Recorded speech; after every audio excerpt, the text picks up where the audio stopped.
Anika berdiri. Dia penasaran, lalu mengambil berkas milik Nevan yang berada di atas nakas. Ia membuka berkas hasil penyelidikan tersebut dan membacanya. Anika membuka lembar demi lembar agar tidak ada yang terlewat sedikit pun. Anika menggigit bibir bawahnya saat membaca bagian yang janggal yang ada di informasi tersebut. Apa semua informasi ini benar? Kalau memang benar, lalu di mana orang tua kandungku? Gumam Anika bertanya-tanya di dalam benaknya. Anika memegang rambut milik sang papa yang ada di plastik kecil. Aku harus lakukan tes DNA untuk memastikan semuanya, tekad Anika. Anika bertekad akan melakukan tes DNA untuk memastikan semua kecurigaan suaminya. Dia juga tidak mau terus-terusan dibohongi oleh orang tuanya. Anika siap-siap mengganti pakaiannya. Dia merias sedikit wajahnya agar tidak terlihat sembab karena habis menangis. Dia mengambil tasnya dan memasukkan berkas tersebut ke dalam tas. "Kamu mau kemana sayang?" tanya Mami Kimi saat melihat menantunya menghampirinya. "Anika mau pergi dulu sebentar, Mam," jawab Anika. "Sarapan dulu, kamu kan belum makan pagi, bubur yang kamu beli masih di atas meja belum kamu makan tuh," ujar Mami Kimi. "Anika buru-buru, Mam, nanti Anika makan di luar aja," ucap Anika. "Ya sudah, hati-hati ya," peringatnya kepada sang menantu. Anika pergi menggunakan taksi yang sudah ia pesan. Ia tidak mau memakai sopir karena dia tidak ingin ada yang mengetahuinya pergi ke rumah sakit. Taksi yang ditumpangi sampai di rumah sakit. Anika turun dan langsung masuk ke rumah sakit menemui dokter. "Silahkan masuk Nyonya Anika," sapa dokter dengan ramah. Anika masuk dan langsung duduk di kursi yang ada di depan meja dokter. "Saya ingin melakukan tes DNA, dok," ucap Anika sambil memberikan sampel milik Matteo dan miliknya kepada dokter. "Kapan hasilnya keluar, dok?" tanya Anika. Dia tidak sabar ingin tahu yang sebenarnya. 2 minggu hasilnya baru bisa keluar. "Tidak bisa lebih cepat, dok." 3 hari paling cepat. "Baiklah, tolong nanti kabari saya kalau hasilnya sudah keluar," pinta Anika. Dia harus sabar menunggu selama 3 hari untuk mengetahui hasilnya. Usai berdiskusi dengan dokter, Anika pergi meninggalkan rumah sakit. Dia mampir ke kafe terlebih dahulu untuk makan pagi sekaligus makan siang. Dari tadi bayi yang ada di dalam kandungannya sudah protes, ingin minta makan. Anika memesan minuman dan juga makanan lumayan banyak, padahal dia hanya seorang diri, tapi porsi makannya untuk bertiga. Makanan yang dipesan Anika datang. Wanita hamil itu langsung menyantapnya. Dia sudah sangat lapar karena belum makan dari pagi tadi. Saat sedang asyik makan, tiba-tiba ada seorang pria yang duduk di hadapannya. "Hai, kau sendirian aja? Mana suamimu?" tanya orang itu yang tak lain adalah Kalingga. Anika tersedak karena kaget akibat ulah Kalingga yang datang tiba-tiba. "Maaf, aku membuatmu terkejut," ucap Kalingga menyesal sambil memberikan tisu kepada Anika. "Tuan ini kayak hantu aja, tiba-tiba nongol," ketus Anika sambil merebut tisu dari tangan Kalingga. "Kau hanya bertanya kenapa kau malah mengataiku hantu," saut Kalingga tidak terima. "Memang saya harus jawab apa? Ini jam kerja, tentu saja suamiku sedang ada di kantornya. Memangnya seperti Anda, seperti pengangguran saja jam segini masih di kafe?" Kalingga menggelengkan kepalanya. Ia tidak menyangka kalau Anika segalak ini. Padahal pertama kali bertemu di rumahnya, wanita ini nampak kalem dan pendiam. "Aku di kafe bukan karena pengangguran. Aku kesini karena aku lapar," ucap Kalingga. "Makan ya tinggal makan, Tuan. Itu masih banyak tuh meja yang kosong. Kenapa Tuan malah duduk di sini? Mengganggu saja." "Ya Tuhan, semoga wanita yang ada di hadapanku ini bukan adik kandungku. Bisa darah tinggi aku kalau memiliki adik seperti dia," ucap Kalingga dalam hati. Kalingga terus memandang Anika yang sedang makan. Wanita hamil itu terlihat begitu rakus.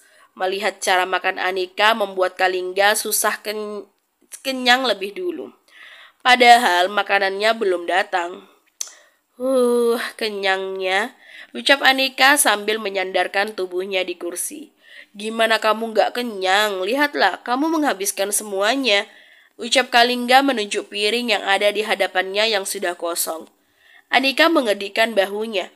Dia menatap layar ponselnya, ternyata suaminya tidak menghubunginya. Biasanya suaminya itu akan mengingatkan dia untuk makan. Apalagi tadi pagi Anika tidak ikut makan bareng keluarganya. Anika menatap sendu ke arah luar jendela. Kalingga mengerutkan keningnya saat melihat perubahan raut wajah Anika yang terlihat sedih. Kalingga jadi tidak tega melihat wajah sendu Anika. Kenapa wajahmu berubah jadi sedih? Apa kamu sedang ada masalah? Tanya Kalingga ingin tahu. Anika hanya menggelengkan kepalanya. Dia mengambil tasnya dan beranjak dari kursi yang ia duduki. Saya permisi dulu, pamit Anika kepada Kalingga. Kalingga menatap punggung Anika yang berjalan menuju kasir. Sepertinya dia lagi ada masalah, terlihat ada kesedihan dari dalam matanya. Tebak Kalingga. Setelah membayar, Anika pergi dari restoran. Dia ingin ke kantor suaminya sambil membawakan makan siang untuk suaminya. Dia harus memperbaiki hubungannya dengan suaminya. Anika menaiki taksi menuju ke perusahaan New Blue milik Nevan. Nevan menghampiri meja resepsionis terlebih dahulu. Ada yang bisa saya bantu nyonya? Tanya resepsionis. Saya ingin bertemu dengan Tuan Nevan. Apa beliau ada di tempat? Tanya Anika. Anika tidak mengatakan Nevan itu suaminya. Di samping pernikahannya yang dirahasiakan, ini juga kali pertama Anika datang ke perusahaan suaminya. Apa sebelumnya sudah membuat janji? Tanya resepsionis, dibalas gelengan oleh Anika. Kalau begitu mbaknya tidak bisa bertemu, Pak Nevan sedang tidak ada di tempat, ucap resepsionis. Anika menghela nafas sabar, ternyata tidak mudah menemui suaminya. Saat Anika menoleh, tak sengaja netranya bersitatap dengan netra Nevan. Suaminya baru saja turun dari mobil bersama Milo dan seorang wanita yang tidak Anika kenal. Nevan mengalihkan pandangannya ke arah lain dan berjalan begitu saja tanpa menyapanya. Hati Anika terasa perih saat suaminya tidak mau menyapanya. Sekuat tenaga Anika menahan air matanya agar tidak jatuh. Ia tidak mau menunjukkan kerapuhannya di hadapan orang lain. Tuan, itu ada Nyonya Anika, ucap Milo memberitahu bosnya. Biarin aja, aku tidak menyuruhnya datang kemari, saut Nevan.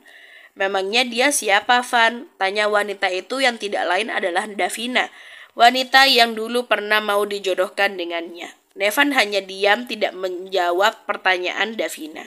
Kebetulan Nevan baru saja selesai meeting bersama Davina. Dia sedang ada proyek pembuatan iklan bersama Davina dan kebetulan Davina model iklannya. Pulanglah, meeting kita sudah selesai, usir Nevan kepada Davina. Karena tidak ingin membuat Nevan marah, Davina pamit undur diri. Tiba di ruangannya, Nevan berdiri di depan jendela dan menatap ke arah luar jendela. Dia melihat istrinya sedang berdiri sambil menunggu taksi. Dia juga melihat Anika memberikan paper bag yang berisi makanan kepada pemulung yang sedang melintas di hadapannya. Mil, antar Nyonya pulang ke rumah, tita Nevan dengan suara dingin. Baik tuan, saut Milo dengan patuh. Nevan terus memperhatikan istrinya dari dalam ruangannya. Tak lama mobil Milo datang, namun Anika sudah lebih dulu masuk ke dalam taksi yang ia pesan.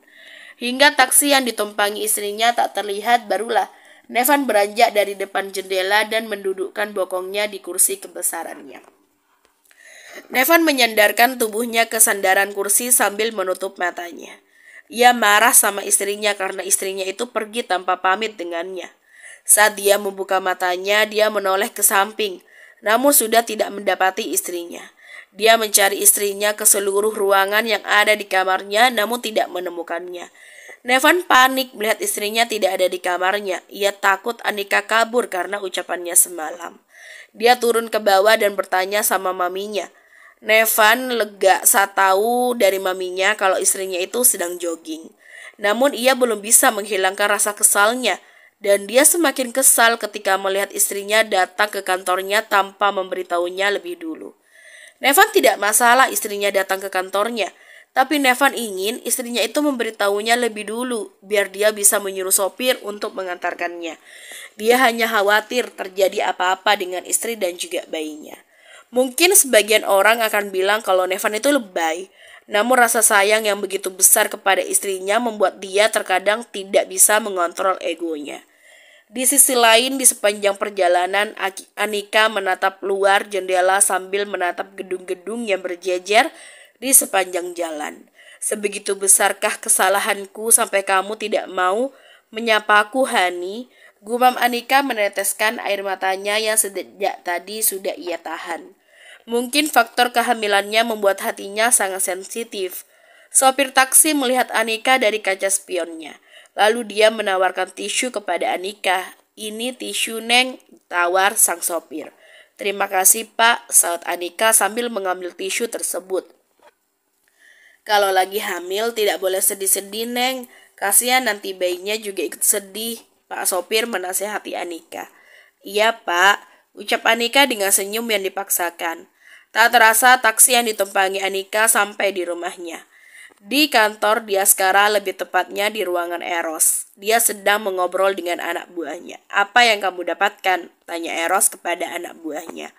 Wanita itu berasal dari keluarga Nawel, Tuan. Lebih tepatnya putri Tuan Mateo Nawel dan Agni. Jawab anak buah Eros. Mateo Nawel, ucap Eros lagi memastikan. Iya, Tuan, dia mantan kekasih Nyonya Shera dulu. Namun hubungan mereka kandas karena Tuan Mateo ketahuan selingkuh dengan wanita yang dijodohkan oleh orang tuanya. Saut anak buah Eros. Eros diam sesaat. Pantas saja dia merasa tidak asing dengan nama itu. Dia baru mengingatnya sekarang. Dapatkan sampel darah atau apapun itu. Aku ingin melakukan tes DNA dengan wanita itu. Sebenarnya tanpa melakukan tes DNA pun aku sudah yakin kalau Anika adalah putriku. Tapi aku harus memiliki bukti yang kuat untuk mengakui dia putriku. Baik, Tuan. Selidiki tentang Mateo. Kalau dia terbukti bersalah, maka aku akan menjebloskannya ke dalam penjara. Tegas Eros. Anak buah Eros mengangguk patuh dan pergi dari ruangan Eros. Aku harus menemui Nevan. Kalau dia benar putri kandungku, harusnya wanita itu memiliki tanda bintang di bahunya. Ucap Eros. Malam hari Anika duduk sambil menonton televisi menunggu suaminya pulang. Namun sudah pukul 9 malam suaminya tidak kunjung pulang juga. Anika menghela nafas pelan. Biasanya suaminya pukul 5 sore sudah pulang, paling lambat pukul 7 malam. Mami Kimi menghampiri Anika yang masih setia menunggu putranya pulang. Sayang, lebih baik kamu istirahat, tidak usah nunggu Nevan. Mungkin Nevan sedang ada meeting atau lagi ada acara bersama rekan bisnisnya, ujar Mami Kimi. Tidak apa, Mam. Anika tunggu aja, kebetulan Anika juga belum ngantuk. Saut Anika tersenyum. Kamu sudah menghubungi suamimu belum? Tanya Mami Kimi. Sudah, Mam, tapi tidak diangkat. Mungkin Nevan masih di perjalanan. Jawab Anika mencoba menutupi masalah rumah tangganya dari sang mertua. Tapi tanpa Anika cerita, Mami Kimi sudah bisa menebak kalau suami istri itu sedang ada masalah. Mami temenin ya, tawar Mami Kimi yang merasa kasihan dengan menantunya. Dia geram dengan kelakuan putranya. Tidak usah, Mam. Mami istirahat aja, kasihan Dedi sendirian. Tolak Anika dengan sopan. Ya sudah, Mami tinggal ya. Kalau butuh apa-apa, kamu ketuk kamar Mami aja, ucap Mami Kimi. Anika tersenyum sambil mengangguk. Dia bersyukur masih ada mertuanya yang menyayanginya. Mami Kimi pun meninggalkan Anika sendirian. Anika kembali menonton televisi. Selang berapa lama Anika menguap. Dia melihat ke arah jam dinding, ternyata waktu sudah menunjukkan pukul 11 malam. Tapi suaminya masih belum pulang juga. Anika sudah merasa ngantuk, dia merebahkan tubuhnya di sofa. Tak lama Anika memejamkan matanya karena matanya sudah berat, minta segera dipejamkan. Pukul 1 dini hari, Nevan baru tiba di rumahnya. Dia sengaja pulang malam untuk menghindari istrinya. Saat memasuki rumah, dia melihat ruang televisi yang nampak masih terang. Dia juga melihat televisi yang masih menyala, namun tidak melihat ada seseorang yang menontonnya. Nevan melangkahkan kakinya ke ruangan tersebut. Ia merasa teriris saat melihat istrinya yang terlelap di sofa dengan posisi meringkuk tanpa selimut. Dia menghampiri istrinya dan berjongkok di hadapan sang istri. Dasar nakal, gumam Nevan sambil mengusap pipi mulus istrinya. Dia merasa bersalah sudah pulang larut dan membuat sang istri menunggunya. Anika mengerjapkan matanya karena merasa terusik dengan usapan tangan suaminya yang ada di wajahnya. Nevan menjauhkan tangannya karena melihat pergerakan dari istrinya. "Kamu sudah pulang? Maaf, aku ketiduran," ucap Anika langsung mendudukkan tubuhnya. "Kembalilah ke kamar," tita Nevan. "Apa kamu sudah makan? Kalau belum, aku akan membuatkannya untukmu," tanya Anika. "Tidak usah, aku sudah makan," ketus Nevan. Anika menganggukkan kepalanya sambil menghela nafasnya sabar. Tak ingin membuat suaminya semakin marah, Anika beranjak dari sofa dan melangkahkan kakinya menuju ke kamarnya. Nevan mematikan televisi dan mengikuti menyusul istrinya. Setibanya di kamar, Anika langsung merebahkan tubuhnya di ranjang dan membelakangi suaminya. Anika menangis dalam diam, ternyata suaminya masih belum memaafkannya. Nevan melepas bajunya dan memasuki kamar mandi setelah melepas semua bajunya. Tak lama Nevan keluar dari kamar mandi dan memakai bajunya. Nevan naik ke atas ranjang dan merebahkan tubuhnya. Bersambung.